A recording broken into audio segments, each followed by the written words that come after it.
Assalamualaikum dan salam Sarawakku sayang. Bersama saya Hafizah Munirah Mahrab.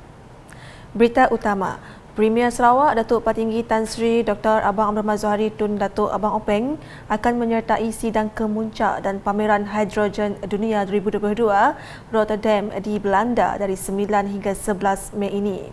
Pejabat Premier Sarawak dalam satu kenyataan media pada Jumaat memberitahu beliau akan menyampaikan ucap tama dalam sidang berkenaan sebagai penceramah kedua dalam slot selama 20 minit pada hari Isnin, iaitu pada permulaan sidang kemuncak. Beliau dijangka menyampaikan ucapan berdasarkan tema mempercepatkan ekonomi hidrogen global, cara Sarawak untuk menonjolkan Sarawak sebagai negeri yang semakin meningkat dalam arena tenaga boleh diperbaharui dan ia adalah hidrogen sedia. Pada sebelah petang Isnin, selepas menyampaikan ucap tama, Datuk Patinggi Tan Sri Abang Zahari dan delegasinya dijadualkan melawat pejabat Shell di Hulk yang mana taklimat akan diberikan oleh Eksekutif Kanan Shell antara lain mengenai masa depan Shell di Sarawak. Pada pagi Selasa, delegasi Premier Sarawak dijadual bertemu dengan Ketua Pegawai Eksekutif Pelabuhan Rotterdam dan pada sebelah petang, mereka akan dibawa melawat pusat teknologi Shell di Amsterdam yang memamerkan teknologi hidrogen syarikat multinasional dan pelbagai inovasi baharu lain.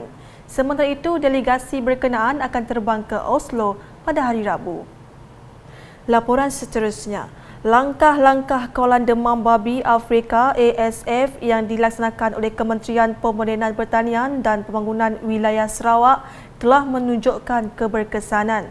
Menteri Pemodenan Pertanian dan Pembangunan Wilayah Sarawak Datuk Seri Dr. Stephen Rundi Utom berkata, tiada laporan diterima mengenai jangkitan baru setakat ini dan keadaan penyakit ASF di Sarawak adalah terkawal. Jelasnya dalam kenyataan media pada Jumaat, pemeriksaan ladang babi dan pemantauan yang berterusan oleh Jabatan Perkhidmatan Veteriner Sarawak JPVS mencatatkan 12 sampel negatif dan bebas ASF iaitu dari ladang babi di Jalan Ensengeh Serian, Melekin Serian, Mile 25 Siburan Serian, Rumah Sembelih Babi Sri Aman, Rantau Panjang Sibu, Jalan Tien King Sibu, Food Tien Sibu dan Sungai Mau Sibu. Sehubungan itu, Datuk Seri Dr. Stephen Rundi memaklumkan bekalan daging untuk perayaan Gawai yang akan datang adalah mencukupi dan selamat kerana dibekal dari ladang bebas ASF dan diperiksa oleh JPVS. Katanya lagi, Sarawak mengeksport 2,000 ekor khinzir setiap minggu ke Singapura dan ini membuktikan bahawa Singapore Veterinary Services dan Singapore Food Authority SFA mengiktiraf langkah-langkah kawalan yang telah dilaksanakan di Sarawak. Beliau turut merakamkan penghargaan kepada para penternak khinzir dan pihak JPVS atas kerjasama dalam usaha melaksanakan langkah kawalan bagi mengekang penyakit ini daripada terus merebak. Berita seterusnya, Kerajaan Sarawak dan Pusat Perubatan Borneo BMC Miri telah memberi sumbangan dana sebanyak RM110,000 kepada adik dayang Irdina Awang Ahmad Tarmizi bagi membantu pembedahan implan koklea. Timbalan Menteri Pembangunan Wanita, Kanak-kanak dan Kesejahteraan Komuniti, Datuk Rozi Yunus berkata, kos perubatan bagi pembedahan implan koklea adalah sangat tinggi iaitu kira-kira RM70,000 hingga RM80,000. Manakala kos pembedahan pula sebanyak RM30,000. Justru katanya dalam sidang media di BMC Miri pada Jumaat, dana berkenaan akan menampung membantu meringankan beban kewangan keluarga adik dayang Irdina yang berumur 4 tahun itu. Datuk Rozi memberitahu dengan pembedahan berkenaan ia akan dapat mengembalikan pendengaran adik dayang Irdina serta mengubah kehidupannya seperti kanak-kanak yang normal. Katanya BMC Miri akan menjadi pusat perubatan swasta pertama di wilayah utara negeri ini akan menjalankan pembedahan implan koklea. Sementara itu, ibu kepada adik dayang Irdina, Yalizawati Maun merakamkan ucapan terima kasih kepada Kerajaan Sarawak dan BMC atas sumbangan itu.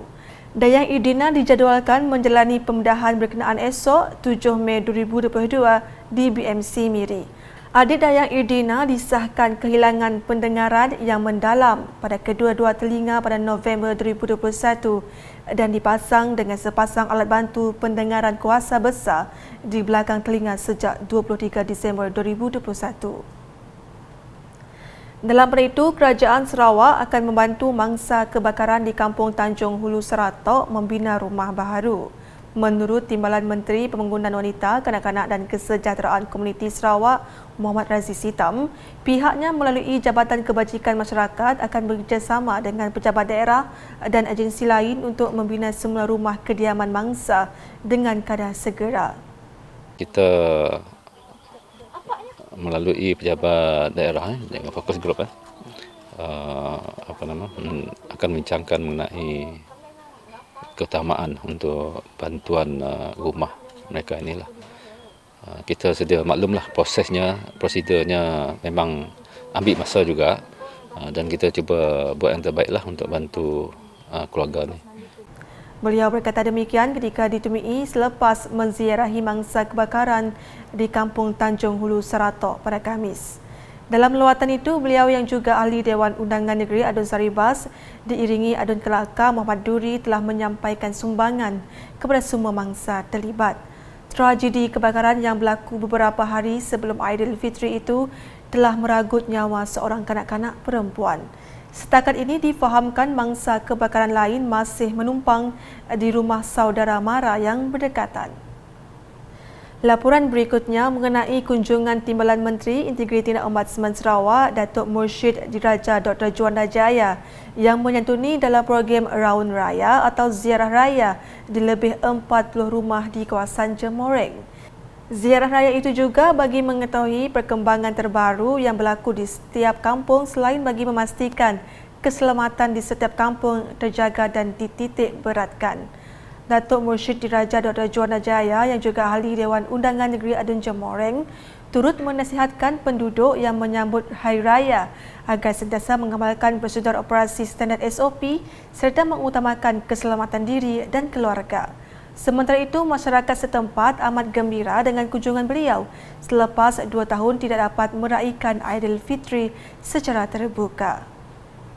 Beralih ke perkembangan vaksin COVID-19, dengan Sarawak terus mencatatkan peratusan tertinggi bagi pemberian vaksin COVID-19 kepada kanak-kanak yang berumur 5 hingga 11 tahun. Kementerian Kesihatan Malaysia KKM dalam laman web COVID Now berkata, setakat jam 11.59 malam pada 5 Mei lepas, sejumlah 81.7% daripada kumpulan berkenaan telah menerima 1 dos vaksin COVID-19. Manakala kata KKM, sejumlah 53.6% kanak-kanak telah melengkapkan dos kedua vaksin COVID-19 mereka. Sementara itu, bagi remaja yang berumur 12 hingga 17 tahun, sebanyak 96.4% telah menerima dos pertama dan 93.4% lagi telah melengkapkan 2 dos vaksin COVID-19. Bagi kumpulan dewasa pula, 93% penduduk yang layak di negeri ini telah mendapatkan 1 dos vaksin. 91% telah mendapat dos kedua vaksin dan 75.9% telah mendapatkan dos vaksin penggalak. Sekian edisi malam bersama saya Hafizah Munirah. Berita lebih lanjut boleh didapati di semua platform media sosial UKAS termasuk portal ukas.sarawak.gov.my dan UKAS Channel di YouTube. Salam UKAS.